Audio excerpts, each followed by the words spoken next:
Velkomin í hinsegin fyrirmyndir. Ég heiti Magga. Og ég heiti Heiður. Við erum hér með Sindra Sparkúl. Viltu kynna þig fyrir hlustendum? Já. Hæ, ég er sem sagt, ég er Sindri Sparkúl Freyja Bjarnabur Möller. Wow. Ég er sem sagt, ekki Möller ennþá, ég er alveg að fara að gifta mig. En sem sagt, ég er fjöllistakvár, ég er aðalega þekkt fyrir uppistand, en síðan er ég líka menntaður málari, ég er leikona, ég er ljóðskáld, grafískur hönnuður lærður líka, þannig að já, ég gerir helling. Já, við skrifum hérna hvað? Bara drag, poetry, comedian, artist, Akkurat. Everything. Gleymdi draginu. Allt. En já, við erum með nokkra spurningar. Hvenær og hvernig uppgötaður í heiminn og hvað fekk þess að vilja vera partur af þessu? Sko, ég náttúrulega, þú veist, eins og flest hins einn börn kannski áttu mig ekkert endilega á því strax. Þú veist, það var náttúrulega það voru engar fyrirmyndir fyrir mig í rauninni að líta á. Það næsta einhverju kynnu mínu sem að ég sá í sjónvarpinu var, þú veist, sketsaþættir þar sem að kallar voru í kjól og ég bara, já, þannig en sem sagt, ég fór hvert einasta sumar í langan tíma á Dalvík sem sagt, það var fiskidagurinn mikli sem að var alltaf á sömu viku og Pride, þannig að ég fór ekki á Pride fyrir en að ég var langar að segja 13 ára eða eitthvað þannig. Og þá allt í einu svona fatta ég, þetta er ekki bara fólk í sjónvarpinu, þetta er ekki fólk í fréttunum sem er eitthvað að kvarta, heldur er þetta bara alvöru fólk sem að, já, og sá þar akkurat regnbogafánum fyrir skipti. Og ég svona áttaði mig fyrst á því að það var eitthvað öðru sem við kynhneigðina mína og þá hugsaði ég svona, já, fíla ég bara stelpur? Nei. Fíla ég bara stráka? Nei. Fíla ég stelpur og stráka? Og svari var ennþá nei. Og þannig að það var svona aðeins bið eftir því og það var ekki fyrir en að ég var á Tumblr í 9. bekk eða eitthvað þegar ég uppgöta pansexual fánan og fatta bara svona allt í einu, það var bara skilgreiningamunurinn sem að vantaði. Og því að það er náttúrulega mjög lítill munur á pan og bæ og allt það. En það er vald í skilgreiningum, þannig að það akkurat svona opnaði fyrir mig og leiði mér að fatta að ég mætti vera hinsegin líka. Svona, þú ert að tala að þú ert að reyna að finna þitt fólk og þú sér bara í sjónvarpinu og svona, hverjar eru þínar helstu fyrirmyndir? Sko, ég náttúrulega, þegar ég er að alast upp, þá pikka ég upp á nokkrum manneskjum, en ég var ekki endilega alltaf að fatta að þau væri eitthvað hinsegin. Stephen Fry var í miklu uppáldi, Oscar Wilde elska ég svo mikið, John O'Duffy sem er ástralskur grínisti sem er hommi sem var hér á landi sem sagt, en hann er flutt núna til Parísar held ég, og það er bara svona, þú veist, ég þurfti þetta fólk á þessum tíma en síðan í rauninni ég fattaði svo ógeðslega seint að ég væri trans þannig að ég var í rauninni komin á stað þess að ég þurfti ekki lengur fyrirmyndir svona til þess að miða á þegar ég var loksins að koma úr skápnum þannig að þetta er allt svona einhverjir svona homalingar að reyna að vera fyndnir eins og ég sagði, þú veist, sketsaþættirnir ég sá mig ekki bara í því að þetta voru kallar í kjól, þetta var líka það að þau voru að láta fólk hlæja og það var eiginlega bara hlutur sem ég vildi alltaf gera var bara að láta fólk hlæja þannig að virkaði vel Fran Lebowitz líka Þú gengur undir fjölmörgum svona starfstitlum en sem listamaður, ljóðskáld, grínisti og bara allt annað en þú þurftir að vera aðeins eitt af þessu. Hvað myndið þú kjósa? Sko, það góða við að vera hinsegin er að maður kannski áttar sig svolítið vel á því að maður þarf ekkert að velja. Maður getur bara verið allt saman ef maður vil það, þú veist, skilgreiningin er hjá manni sjálfum, fattarðu? mér finnst mjög þægilegt að hafa svona mörg mismunandi listform og því að þá get ég, þú veist, ef að ég hefði ekki í mér að skrifa í dag þá ger ég bara hönnunina, þú veist, og það er svona, þetta vinnur allt saman einhvern veginn. Þegar ég var með fyrsta tíma í málararbörn, ég ætlaði alltaf að vera teiknari, ég ætlaði að fara, þú veist, í teiknmynda, þú veist, eitthvað, gera myndasögur og þannig, en þegar ég komst ekki inn í teiknibrautna í myndlistaskólanum í Reykjavík, út af því að ég var bara ekki nógu góð, það sem er alveg satt, en sem sagt,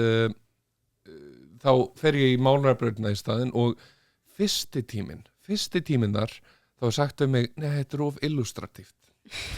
Hvað? Og þannig að ég er þarna á jaðrinum á milli þess að vera málari og illustrator og einhvern veginn þá, já, þetta bara svona, þetta er alltaf svona, þú veist, fólk fílar ekki þetta svona ambiguity, að vera eitthvað þar á milli, það á erfitt með að skilja það, en á samtíma, þú veist, þá getur maður bara verið það sem maður er og fundið út, þú veist, ég hugsa listform svolítið sem vöðvahópa, þannig að þú veist, þegar þú ert að synda þá ert að æfa ákveðna vöðva og þú veist líka lungun og fleira og það, þú veist, er ekki sömu vöðvar og þú þarft þegar þú ert að skokka en á saman tíma þá ertu líklegast í betra formi til þess að skokka ef þú ert að synda.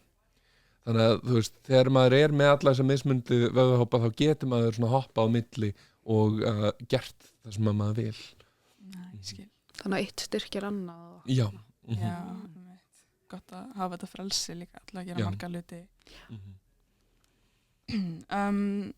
Hvað heldurðu að þú hefðir orðið ef þú hefðir ekki farið í list eða sýningabiss? Enskukennari. Það var alltaf planið, ég ætlaði að vera enskukennari og síðan einhvern veginn datt ég inn í þetta.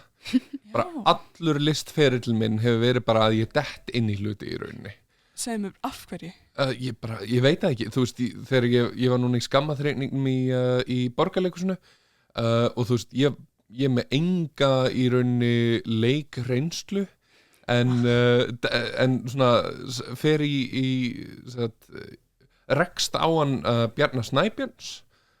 tala við hann sendir á mig opnakallið og síðan fer ég þangað og græti leikstjóran með mjög kjánlegu lagi og allt í einu er ég komin inn í leikhúsið og núna er ég, þú veist, bókuð aftur í Borgarleikhúsið á næsta ári,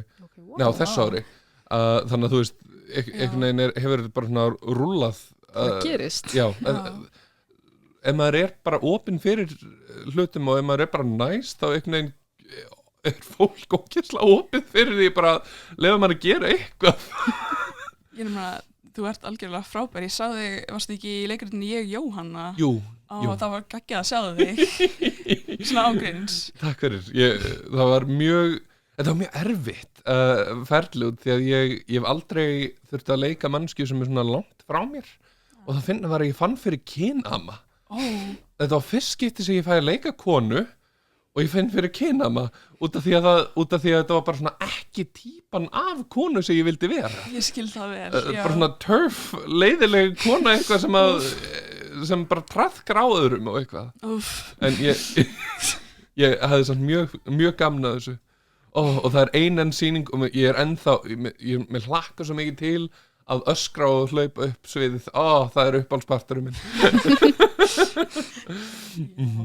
Algjörlega frábær. Takk fyrir. Þú gafst út bók Pridefana og ert eitthvað menntu í því en hvað var það sem fekk til að vilja fara í það? Svona menntaði þannig hluti? Sko, ég er ekki menntuð beint heldur bara stúderaði þetta sem hlut af lokaverkunum mínu í grafískri hönnun. Ég hef alltaf haft áhuga á fánum bara upp á svona, hvað er í rauninni hvað er þýð á því að það er svo margt mismundi svona menningalegt sem að við áttum okkur ekki endilega alltaf á í þessu samengi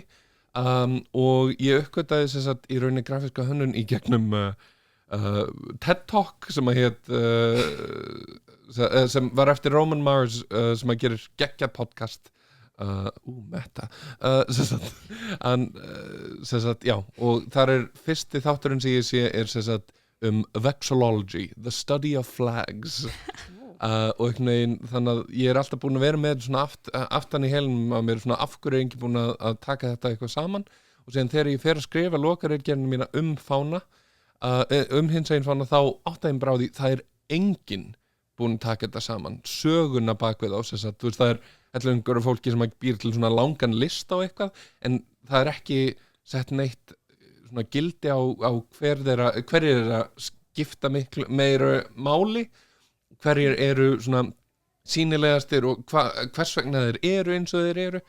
og þannig ég fór bara svolítið djúpt ofan í það að reyna að fatta hvernig sagan var í laginu eins og nú, því að það var ekki búið að koma svo saman þú veist, ég set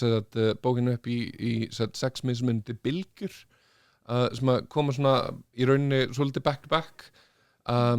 og það er svo athyglisvert að sjá bara að þetta það svo mikið lógík bakvið allt saman, þú veist, það er þörf á tákni fyrir þennan hóp og þá verður til tákn já, þannig ég datt í rauninu bara inn í þetta út af því að ég hafði verið forvitin og síðan var ég bara með tækifæri til þess að eyða hálfu ári í að skoða þetta og síðan hálfu ári enn í að búa til verk út frá því sem að var þessi bók sem núna komin út erlendis líka ég á útgefanda í Bandaríkjunum sem heitir Microcosm sem var bara að gefa þetta út fyrir svona viku skemmtilegt þekkir þú alla fánuna og hvað uppáhaldsfániðin? Sko, ég þekki ekki alla fánuna það enginn sem að getur þekkt alla fánuna út því að það tímabil það þriðja bylgjan sem Tumblr tímabilið það sem að það akkurat unglingar sem að að nýta sér þetta sköpunar skilgreiningavaldið að búa til orð og búa til það sem að vantar í rauninni, það sem að fólk finnur fyrir en var ekki endilega að tala þannig að þú veist kynsegin, pan við asexual og aromantic þú veist þetta kemur allt frá þessum tíma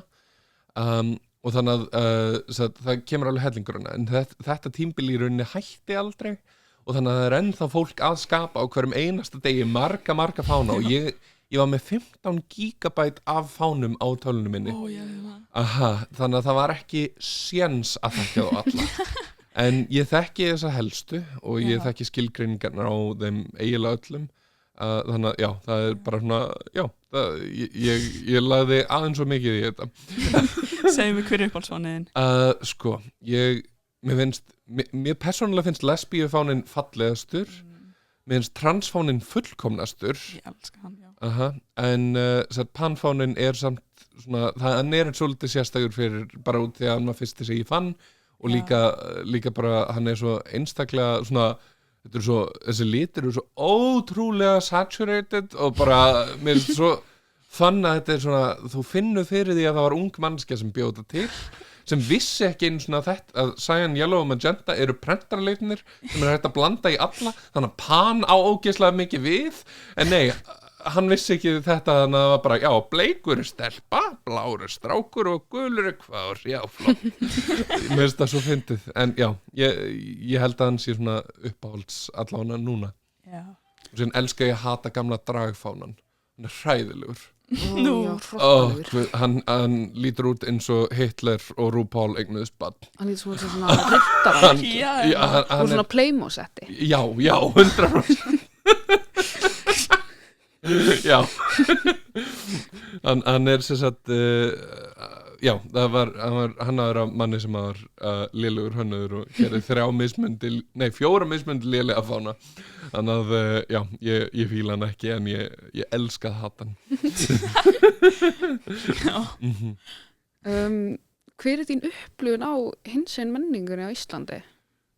Sko, ég náttúrulega þekki hinsegin menningar í öðrum löndum bara svona, þú veist, örlítið bara frá því að vera þar fattur en það náttúrulega Ísland örgastlandi til þess að vera transmannskja sem smá sorglegt því að þú veist, ég hef samt verið tvissum næstu í barinn fyrir að vera þú veist, fyrir að vera bara í kjól þannig að þú veist, það er ekki eins og þetta sé eitthvað fullkomið land en á samtíma þá hinsegin samfélagið nokkuð gott í að vera svolítið svona halda sér saman að halda saman, þetta var vitlaust orðað, þau vinna saman og gera alls konar hluti og að berjast á mót hlutum þótt að gleymis kannski stundum að það hellingur sem á eftir að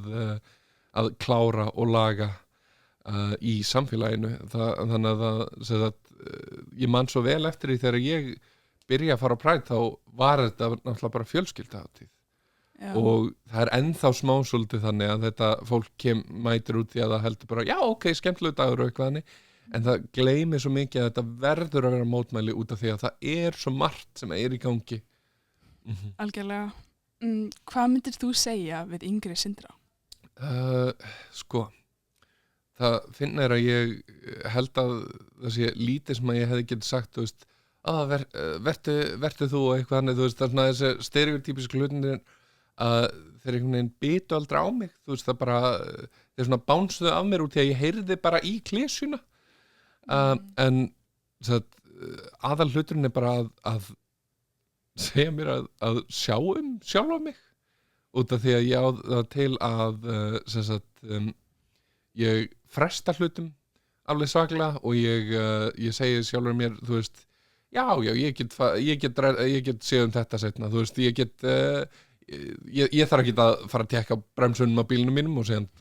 rándýrar viðgerð, ég þarf ekki að fara til læknis að tekka þessu og síðan fatta ég, já, nei, ok, þetta var alveglegt vandamál, þú veist,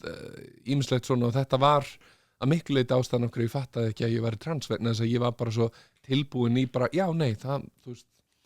það kemur bara, þú veist, eða kemur þú veist, einhvern veginn bara þú veist,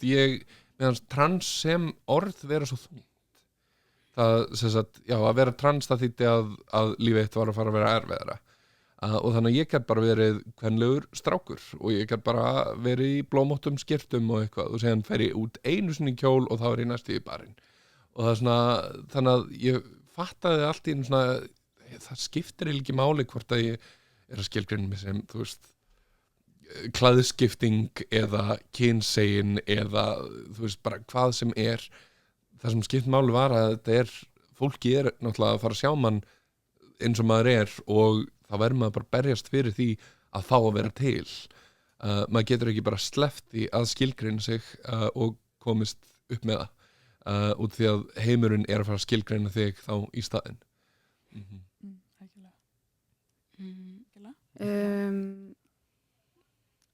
Ok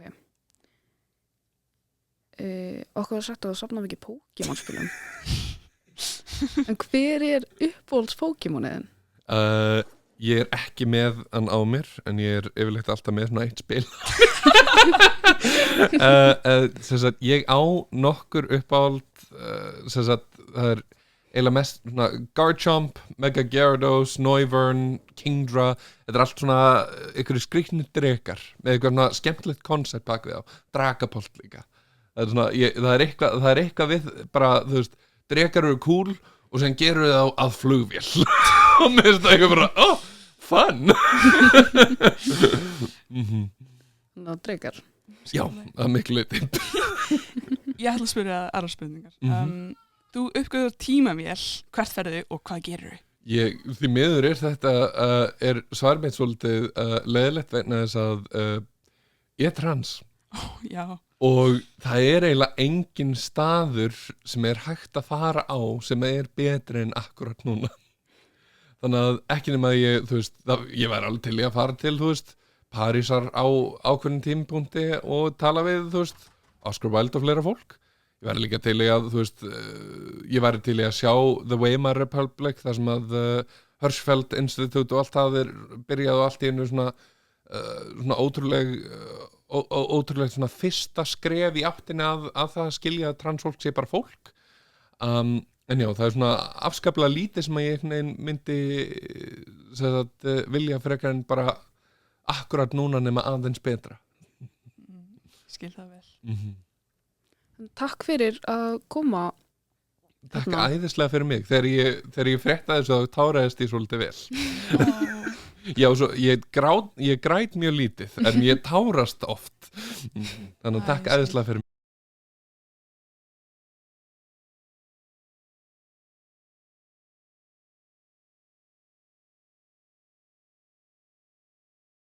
Það fólk alveg svona, á, ég opnast alveg í kring og ég bara, ó, það var ekki viljandi fyrir ég. En já, það, sem sagt, hvað er það? Ég reyn bara að vera næs og fólk er næs tilbaka og þannig að það er mjög gaman að spjalla við ykkur líka. Góða spurningar. Þannig, já.